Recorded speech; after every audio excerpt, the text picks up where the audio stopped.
Unlike normal counterbalance trucks where you can flip the whole lid and the seat back and have full access to a battery, on a lot of machines you only can see part of the battery when you lift the lid up. You need a battery filling system and something like this, which is a battery topping bottle, because unless you pull the battery out of the tank with another forklift truck, you physically can't get to all of the cells to top them up properly. That all sounds great and very easy, and it certainly makes life easier, but unless you can visually check that all of the floats on your battery topping system are working properly, that has its own issues, and I'll come on to a little bit later. So the basic do's and don'ts of lead acid batteries are: you should run your lead acid battery or your truck piece of equipment until it's 80% discharged and then put it on charge.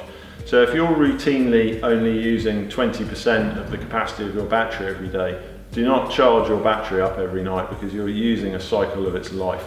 What you can also do is get heat into the battery if you charge it prematurely when it doesn't need it, and the battery takes longer to cool down, which is another danger and promotes early failure of batteries. Alongside the discharge element, so try and discharge your battery 80%, certainly more than 60%, but not more than 80%, is never ever opportunity charge your battery. So quite a lot of operators think that when they go on their lunch break for an hour, by plugging the truck into a charger, or the battery into a charger I should say, they come back and the BDI, the battery discharge indicator, suddenly leapt up, and you've got a lot more battery life in, or get you through the afternoon shift.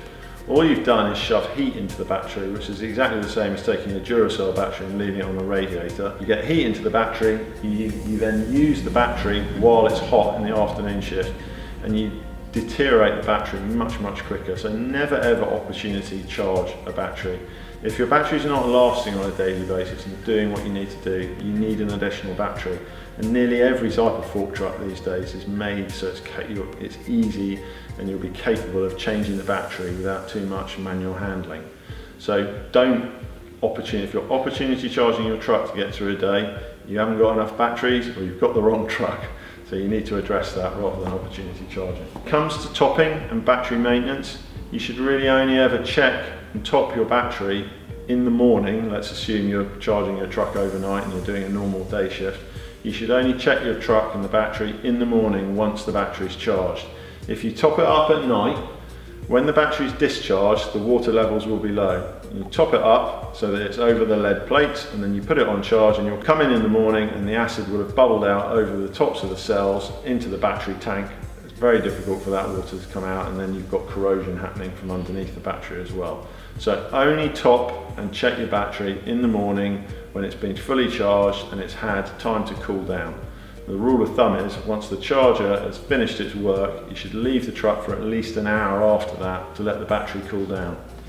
If you take a truck off charge prematurely, what's called opportunity charging, the battery will be hot because it will have had current flowing through it, and it will stay hot, and sometimes for 2 or 3 days.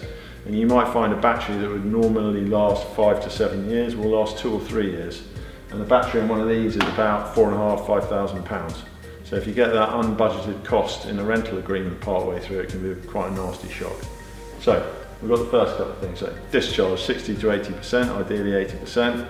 Top the battery up in the morning after it's been charged, or during the daytime after it's been fully charged. Never opportunity charge a battery. We're coming to the next point about battery topping. If you do have a single point filling system like this, you can connect up to it with your water topping system. You put your deionized water in here, top it up, and the floats will automatically pop up at a certain level and shut off the flow into that cell. So that's one way of doing it. Some batteries don't have a battery filling system. It is an additional option, in which case you need to flip up every single cell. On an 80 volt truck, that's 40 cells. You need to top it up and keep an eye on that as you're doing so. You should have gloves on, you should have goggles on, because if you get the acid in your eye, you'll burn your eyes. It's really quite a horrible job that most people don't want to be doing. I wouldn't know exactly how to do it myself because I'm a salesman, I don't do it very often. Locators offers a battery topping service called Safe Power.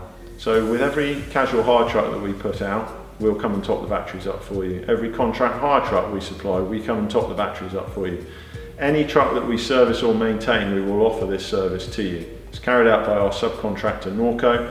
They'll come to site every 2 to 4 weeks, depending on how hard you use your truck. They'll top the battery up, they'll bring their own deionized water with them, They'll give the battery a clean off, they'll check all the plugs and the filling system and all that sort of stuff and let you know if anything needs repaired or if anything's damaged. If it's within the contract, if it's a maintenance thing, then they'll do that work and carry it out for us while they're on site. Your operators don't need to get involved in topping the batteries up then. All they need to do is remember the rules about charging, which is don't prematurely charge the truck and never opportunity charge it. It takes a huge amount of health and safety risk and a headache out of your life, means that you don't have to store deionized water on site. And typically the charge for all of that is about £200 per battery per year. It varies on the size of the battery, but your salesperson will be able to tell you that.